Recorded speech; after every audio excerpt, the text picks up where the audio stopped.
오늘 방문을 맡게 된 저는 이강서 베드로입니다. 여러분 반갑습니다.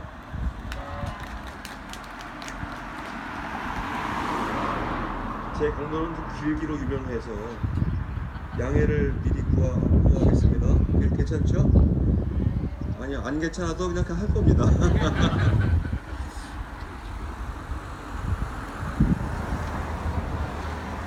여러분,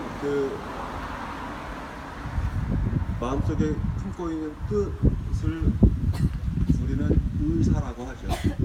의사표현, 의사소통 이렇게 얘기하죠.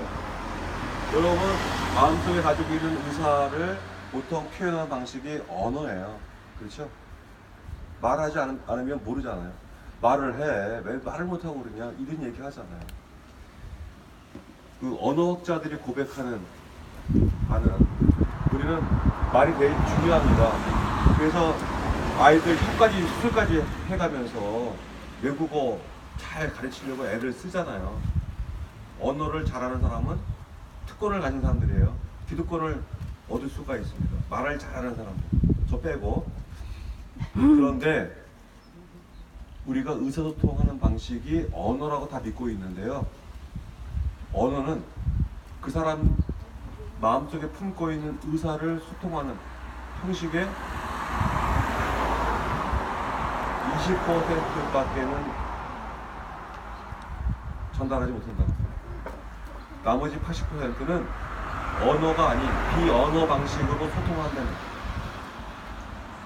예를 들면 표정, 눈빛, 태도, 몸짓 이런 것으로 이미 그 사람이 가지고 있는 속마음, 의사를 다 표현하고 있다고 합니다.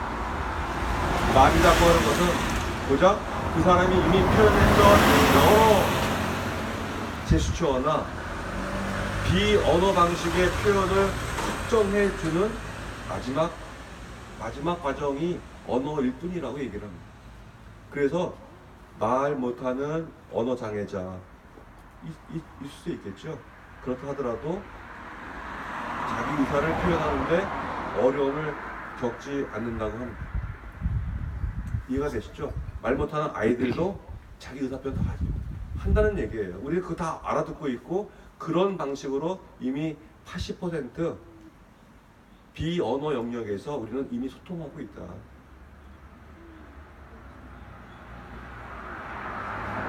그런데 우리는 말 배우는데 너무 중점을 둔 나머지 이 비언어 방식의 소통은 간과하고 말 배우기 또 외국어 배우기에 몰빵하는 이런 세대를 우리가 지금 만들었고 살아가고 있는 겁니다.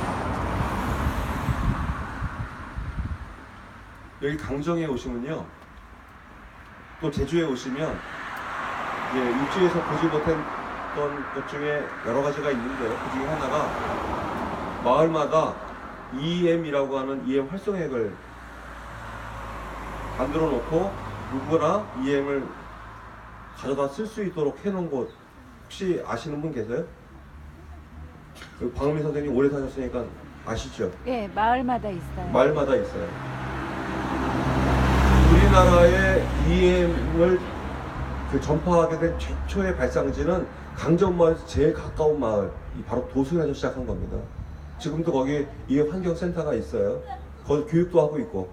EM 아시죠? 우리 자매님들. 네. 그 EM의 본고장이 바로 제주고 바로 이 강정 옆마을 도순에서 시작한 겁니다. 그 EM 얘기를 좀 드리면 아시는 분 뭐 지루하실 수 있겠지만 오키나와 대학에 농과대학이 있어요. 그 농과대학의 교수였던 히가데로라고 하는 교수가 우리 화학 농약을 쓰고 있으니 이거 말고 다른 농약은 만들 수 없을까?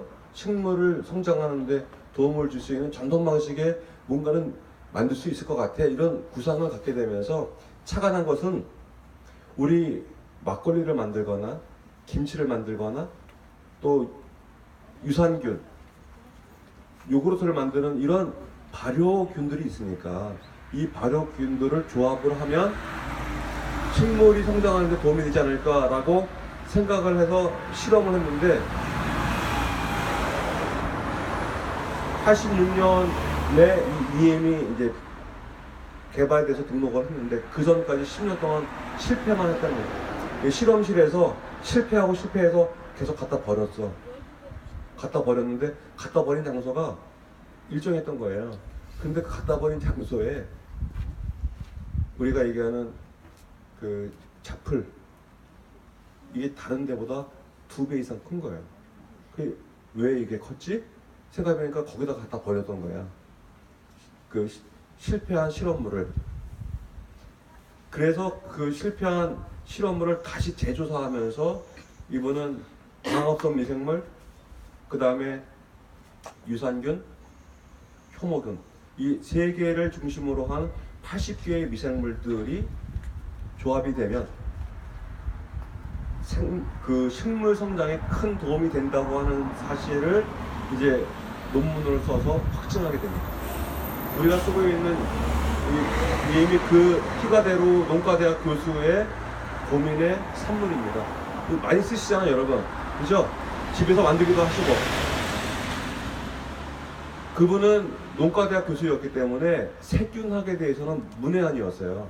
세균학은 이 미생물을 다루고 있는 학문의 영역인데 이 히가데로 교수는 이제 세균학에 도움을 좀 얻게 되었는데 이 세균학이 우리에게 알려주고 있는 여러 가지 정보 중에 중대한 정보는 이런 겁니다.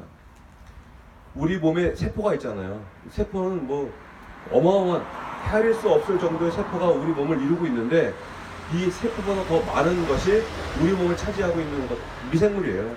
1조 정도의, 이거 다 추산입니다만 1조 정도 미생물이 우리 몸을 차지하고 있어요. 세포보다 더 많아.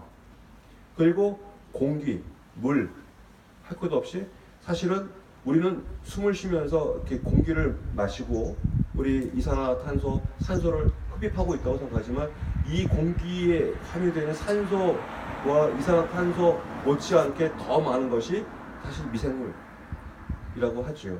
근데 이 미생물이라는 표현은 이제 순화된 표현이고 지금까지 모든 학자들은 그것을 작은 세균이라고 이제 표현을 해왔던 겁니다. 이 세균의 역할 중에 우리가 알고 있는 대표적인 게 부패균, 병균들이 있죠. 병균이 있어요. 세균. 그 중에 그 부패를 촉발하고 조직세포들을 파괴하는 역할을 하는 미생물이 있고 반대로 발효시키는 미생물이 있어요.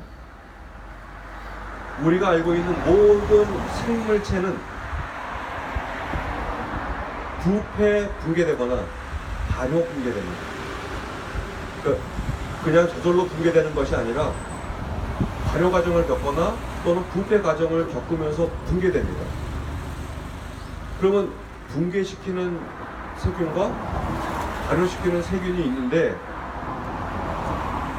이것도 다 추산입니다만 그 세균학자들이 말하기에는 전체 100% 미생물 중에 부패를 촉발하는 부패의 역할만 하고 있는 세균의 범위는 최소 20%에서 최대 30%라고 얘기합니다.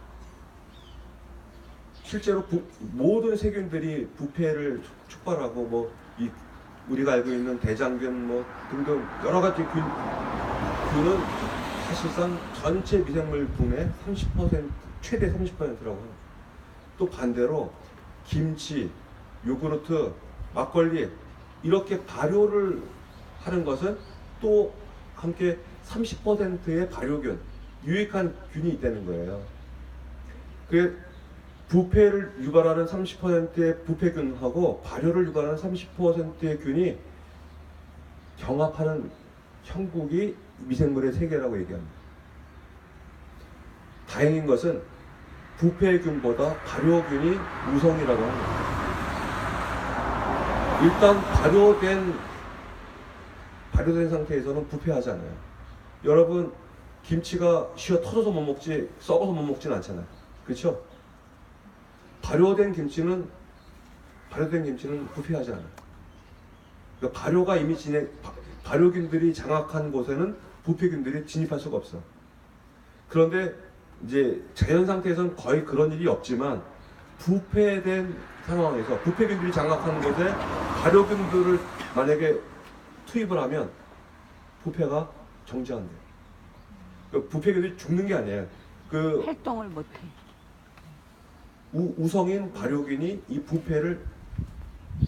부패균들을 제압한 거예요. 그러니까 부패균들이 더 활동을 못하는 거죠. 우리는 보통 끓이잖아요. 끓이면 소독이 된다고 알고 있죠. 우리 소독 개념이 다 균들을 죽이는 방식이거든요. 끓이면 다 죽는다. 그러면 끓이고 난 다음에 어떻게 돼요? 다시 오염되는 거예요. 여러분들 지금 치과 치료 많이 받으시잖아요. 충치 발생의 가장 큰 원인이 뭔지 아세요? 충치 발생의 큰 원인은 치약입니다. 치약. 우리 어려서부터 다 하루에 몇 번 양치하라고 배우잖아요. 양치. 양치의 근본은 그냥 치아에 섞여 있는 치석이나 음식 찌꺼기를 떼어내는 것이지 치약하고는 관계가 없는 겁니다. 치약을 쓰면은요, 입안이 일시적으로 구강이 무균 상태가 돼요. 무균. 그래서 양치질을 하고 입을 헹구잖아요. 딱 그 순간만큼은 입안이 구강이 무균 상태가 됩니다. 무균 상태가 되면 가장 먼저 착상하게 되는 게 뭘까요? 균들이 착상하기가 제일 좋은 조건이 돼요. 그러니까 무균실은 우리 이성적으로 참 완벽한 위생 상태를 유지하지만 우리 입 벌리는 순간부터 다시 미생물들이 입에 들어오잖아요. 치과 의사들이 동의하는 것은 뭐냐면 치약을 과도하게 쓰는 사람들, 입안을 계속 무균 상태로 만들려고 하는 사람들이 겪게 되는 슬픈 현실은 충치 발생에 가장 우선순위에 있게 되는 거예요. 충치균들이 식상하게 제일 좋은 것은 무균 상태의 구강입니다.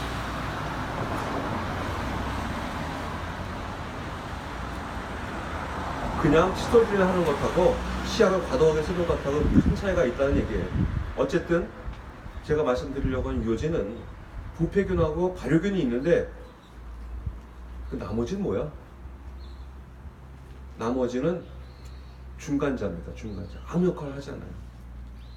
그래서 지금 부패균이나 발효균이나 정확한 자기 역할을 알고 있는 균을 뺀 나머지 최소 40%에서 60%의 미생물들은 역할을 하지 않고 있다가 자기 옆에서 지금 부패가 진행이 돼. 그럼 부패를 도와.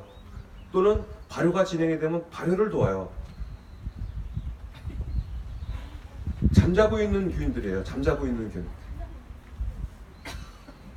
다행스러운 것은 발효가 진행이 되면 이제 나머지 잠자고 있는 균들이 발효균들을 도와서 발효를 촉진하기도 하지만 반대로 부패가 진행이 되고 있으면 부패에 그냥 휩쓸려서 부패를 촉진하는 역할을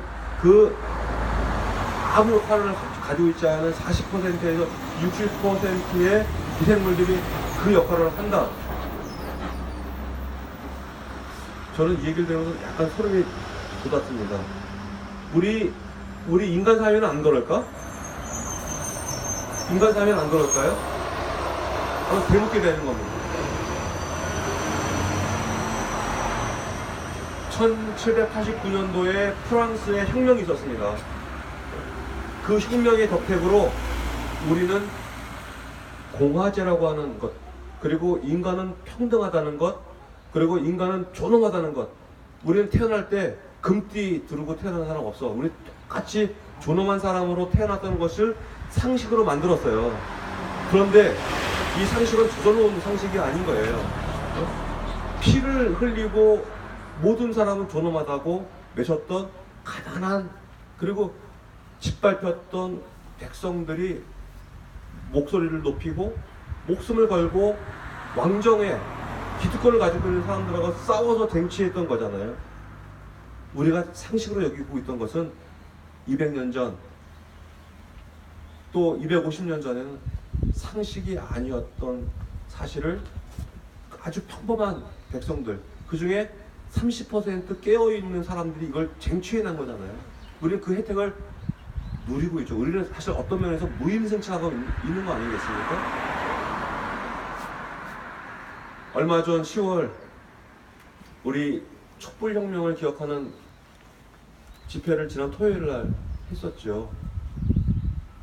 우리가 지금 박근혜, 이명박 적폐를 청산하자고 목소리를 높이고 있었던 이것이 저절로 온 게 아니었어요. 그 엄동설한 23차례 토요일 집회마다 촛불을 들고 나갔던 우리 백성들의 염원이 이 정권 교체를 이루어내고 적폐를 청산할 수 있는 기회를 만들어낸 거 아닙니까? 물론 모든 사람이 찬성한 건 아니었어요. 반대 맞불 집회 있었죠. 흔히 얘기하는 태극기 집회라고 하는 태극기 집회했던 사람들도 있지 않았습니까? 여전히 그 박정희, 전두환, 노태우 정권을 그리워하면서 그 시절이 더 좋다고 여겼던 사람들, 박정희 균형감 만들어야 되겠다. 그리고 지금도 빨갱이 물러가라고 여기고 있는 아주 공고한 보수 세력들 퍼센테이지가 몇 %라고 생각하세요, 여러분? 미생물하고 과일 같잖아요. 미생물의 퍼센테이지하고 너무 유사하지 않습니까? 학생들이 이제 지루하기 시작해요. 여러분, 3.1 운동이 몇 년도에 일어났어요? 1919. 2년 뒤에 남았죠? 2년 남았어요. 3.1 운동. 그냥 죽으라면 죽을 줄 알았던 백성들이 나라를 되찾겠다고 분연하게 일어섰습니다. 일어섰던 백성들은 깨어있는 백성이었어요. 오히려 그 당시 고관대작들, 돈 많고 힘 있던 사람들은 그냥 일본이 어떻게 하든 청나라가 어떻게 하든 그렇게 가자고 했던 사람들이잖아요. 지금 제주 이 강정 앞바다에 이지스함이 들어와 있습니다.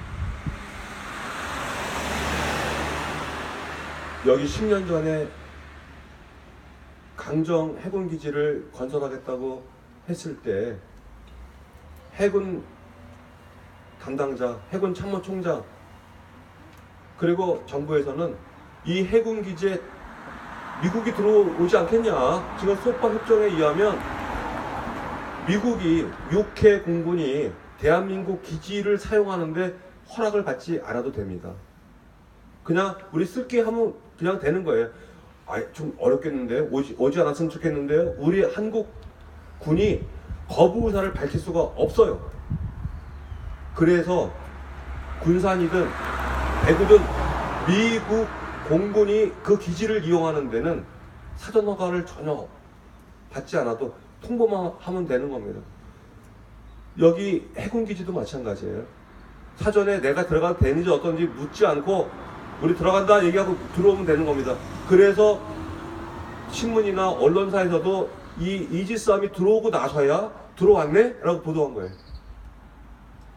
자, 지금은 가끔씩 들어온다고 칩시다. 앞으로 자주 들어올 때는 어떻게 할 거예요? 우리나라의 지금 현실은 100년 전 대한제국 망할 때하고 너무 유사하게 겹쳐져 있어요. 내후년이 3.1운동 100주년이 되는 해인데 100년 동안 우리의 현실은 그다지 바뀐 게 없어. 근데 저는 바뀌지 않고 있는 이 현실을 잠자고 있는 60%의 미생물 세계와 똑같다고 생각합니다. 우리가 좀 더 진보된 나라, 아름다운 나라, 전쟁 없는 나라, 모두가 행복할 수 있는 나라가 될 수 있도록 이렇게 발효된 나라가 되면 좋겠는데, 이 발효된 나라가 되기 위해서 애쓰는 사람은 30%도 안 되고 나머지 60%는 그냥 알아서 하겠지.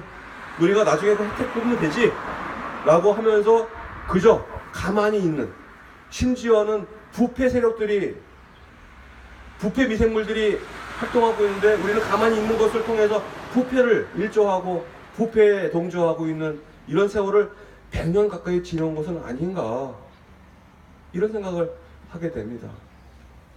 오늘 예수님께서 깨어있으라고 얘기하시잖아요. 깨어있으라고 하는 얘기는 잠자고 있는 사람들한테 하는 얘기예요. 잠자고 있는 사람들, 자고 있는 사람들, 깨어있지 못한 사람들한테 깨어있으라고 하는 거 아니겠습니까? 우리는 다른 사람의 덕을 물론 봐야 되겠죠. 다른 사람 덕 때문에 내가 행복해, 이런 얘기 들어야 되겠지만, 그 다른 사람이 누굽니까? 내 덕분에 이 사람이 행복해져야 되지 않겠습니까? 그렇다면 아까 제가 말씀드렸던 EM의 발효 미생물이 30%밖에 되지 않지만 내가 발효 미생물이 돼서 다른 잠자고 있는 미생물들이 나와 함께 우리 더 발효할 수 있는 이런 사회, 이런 공동체, 이런 나라를 만들어가면 어떨까요? 아멘. 우리 신앙생활은요, 바로 이런 발효 미생물이 되자, 우리 유익한 미생물이 되자, 우리 사회를 아름답게 만드는 이 나라를 하나님 나라로 만드는 역할을 하나님께서 우리 신앙인들에게 맡겨주셨다. 우리는 본디 발효 미생물 인생입니다. 그게 우리가 고백하는 신앙이라고 우리는 믿습니다. 잠시 묵상하겠습니다. 아멘.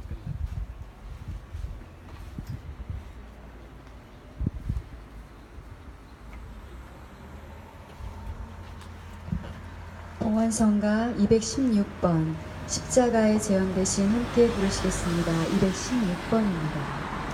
십자가에